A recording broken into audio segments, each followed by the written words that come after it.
કેમ છો બધા? મજામાં છો ને? આજે આપણે અડદિયા પાક બનાવીશું. આપણે ત્યાં શિયાળો આવે એટલે બધાને ત્યાં જુદા જુદા વસાણા બનતા હોય છે. આપણે ગુજરાતનું ફેમસ એવું અડદિયા પાક બનાવીશું. અને આ વસાણો ખાઓ ને તો સવારે એક કટકી ખાઓ ને એટલે શરીરમાં ગરમાટો રહે અને સ્ફૂર્તિ પણ રહે છે. અને શરીરના દુખાવા ને સાંધાના દુખાવામાં પણ આ એટલા જ ઉપયોગી છે. અડદિયા પાક બનાવવા માટે મેં આ અડદનો કરકરો લોટ લીધો છે. કોઈ પણ ઘંટીમાં કે કરિયાણાના સ્ટોરમાં મળી જાય છે.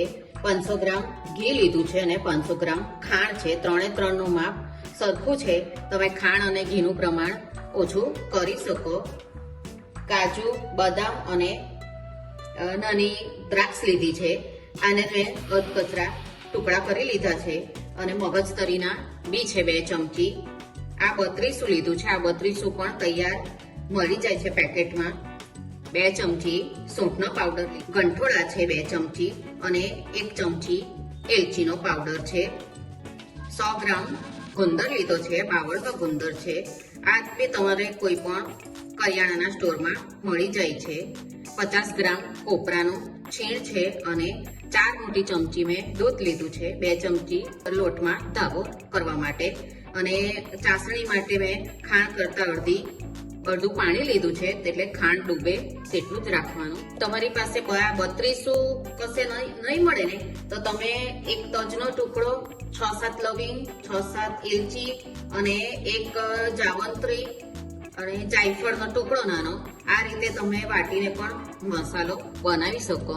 આ રીતે એક મોટી પરાંત લઈ લીધી છે. આપણે ધાગો દેવાનું પહેલા કરીશું. એમાં આ અડધું દૂધ લઈ લઈએ અને ઘી ગરમ કરીને લેવાનું છે. આ રીતનો 2 મોટી ચમચી ઘી ગરમ કરીને લીધું છે. ઘી ગરમ હોય એટલે તરત આપણે અંદર લોટમાં આ રીતે કરવાનું. આપણી આ રીતે કરશું ને તો એકદમ સરસ કણી આપણી પડશે લોટમાં અને દાણેદાર બનશે. આ રીતે આપણે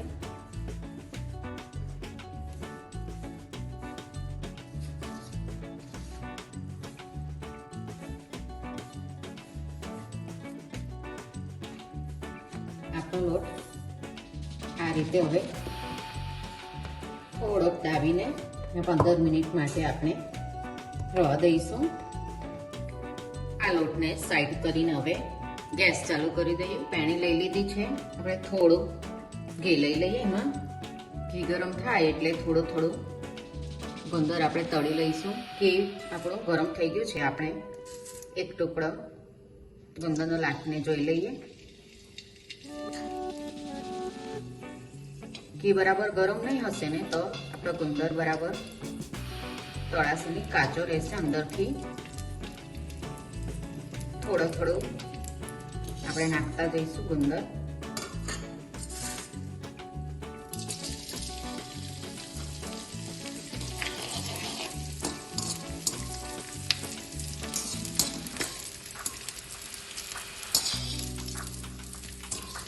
એકદમ ફૂલી ગયો છે આપણો ગુંદર સરસ.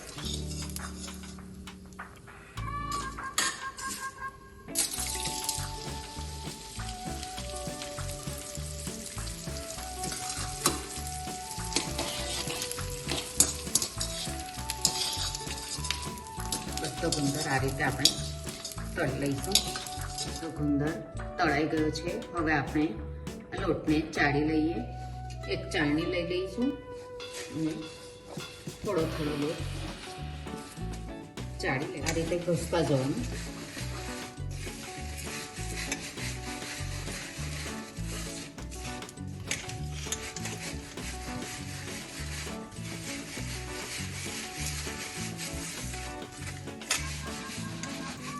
બધો લોટ ચાળી ગયો છે.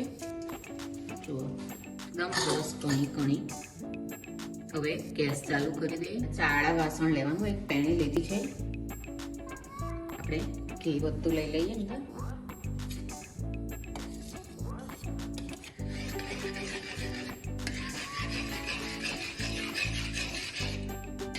ઘી પીગળે એટલે આપણે અંદર થોડો થોડો કરીને લોટ બધો લઈ લઈશું. અત્યારે મેં ગેસ ફૂલ રાખ્યો છે, પછી ધીમો કરી દેવાનો. તમારી પાસે અડદનો કરકરો લોટ નહીં મળતો હોય ને તો મિક્સરમાં તમે થોડુંક શેકીને કે બહાર તડકામાં મૂકીને પણ એને મિક્સરમાં કરી શકો. થોડો થોડો ગેસ ધીમો કરી દે ને થોડો થોડો લોટ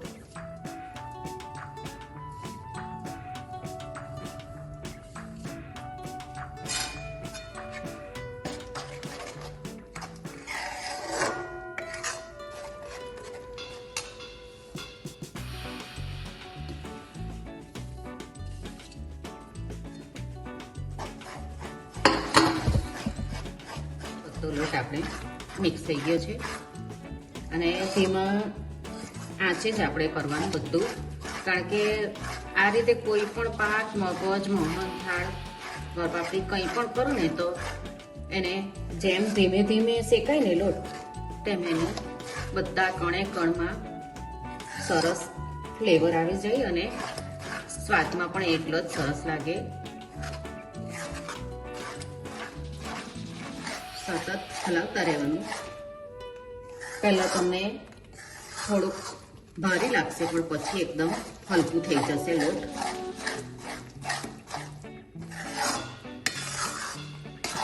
દસેક મિનિટ લોટની શેકતા થઈ ગઈ છે. જુઓ, આ થોડો બદામી રંગ આવ્યો છે, હજુ ઘણી વાર છે.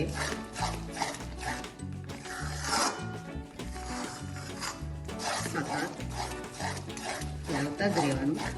હવે થોડુંક હલકું લાગે, તો આ થોડું ઘી પણ દેખાય.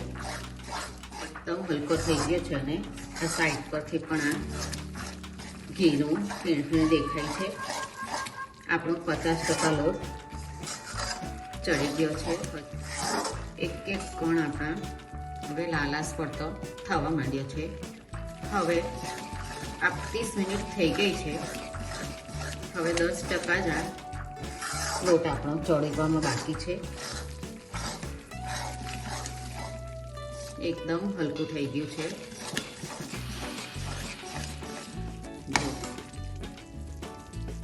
શેકાઈ ગયો છે. હવે આપણે એમાં આ રવા દીધેલું હતું ને 2 ચમચી દૂધ, તે થોડું થોડું ઉમેરવાનું.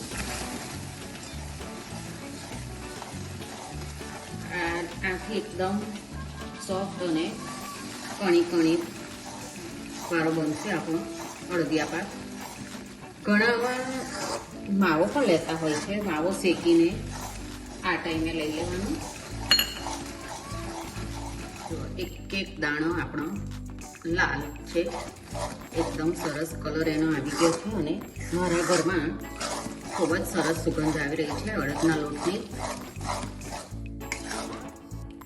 જો આપણે ગેસ બંધ કરી દઈએ અને હલાવતા રહેવાનું થોડીક વાર, કારણ કે પેણી ગરમ છે. ખાંડની ચાસણી બનાવી લઈશું. આપણો લોટ હજુ ગરમ છે. એમાં આપણે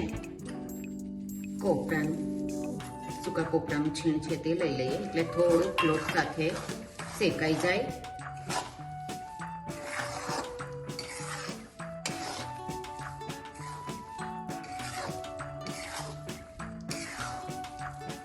અને આ ડ્રાયફ્રૂટ છે તે પણ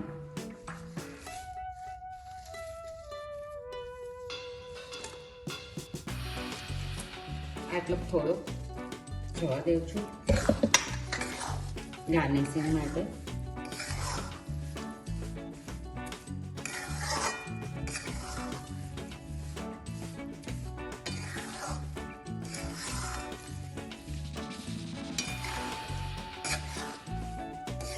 લઈ લીધું છે, ખાંડ લઈ લીધી છે. આપણે પાણી લઈશું. આ ખાંડ ડૂબે તેટલું પાણી લેવાનું.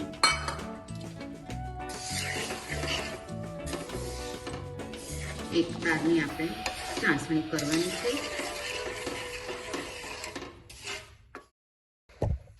ખાંડ મેલ્ટ થાય ત્યાં સુધીમાં આ ગુંદરને થોડો થોડો ભૂકો કરી દઈશું.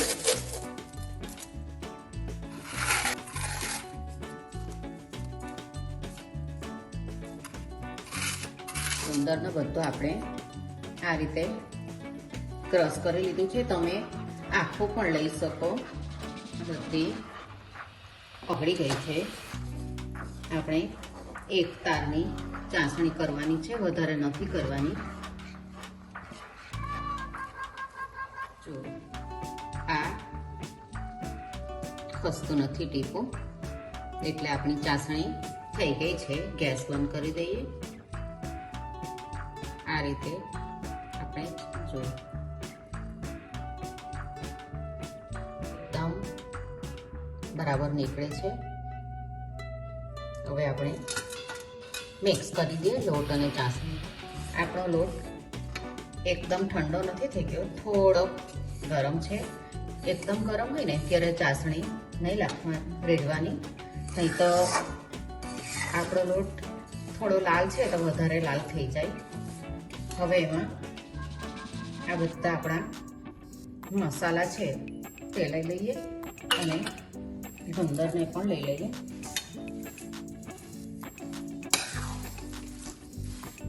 આપણે હવે આ ચાસણી થોડી થોડી રેડતા જઈશું.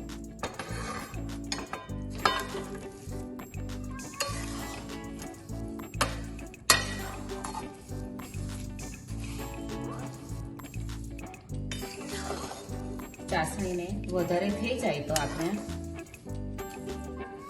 અડદિયું વળશે નહીં, એટલે આપણે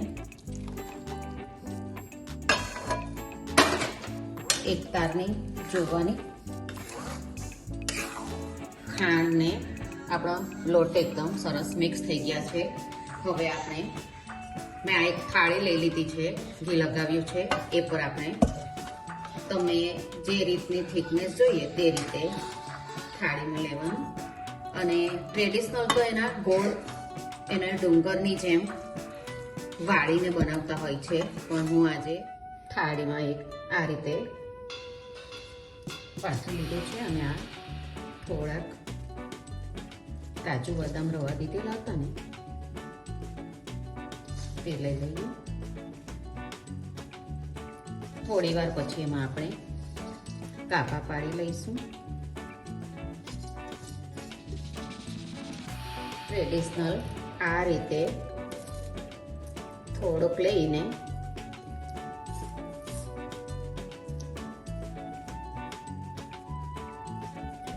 શેપ આપતા હોય છે. આ રીતે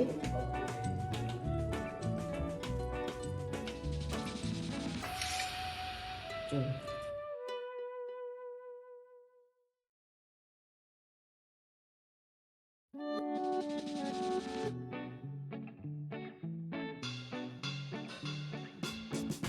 આ રીતે ટ્રેડિશનલ બનાવતા હોય છે.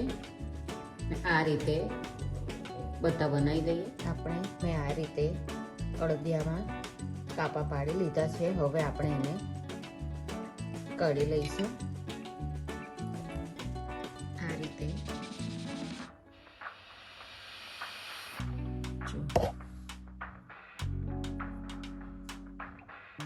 બધા પીસ કળી લઈએ.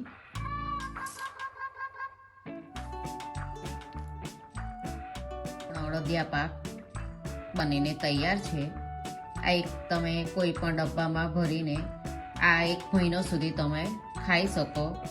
રોજ એક સવારે ખાઓ અને શરીરમાં ગરમાટો અને સ્ફૂર્તિ લાવે એવા આપણા અડદિયા નાના મોટા સૌને ભાવશે. તમે પણ આ રીતે બનાવજો અને મને કહેજો કે તમને આ અડદિયા પાક કેવો લાગ્યો. આપણે પાછા મળીશું બીજી રેસીપી સાથે. આવજો.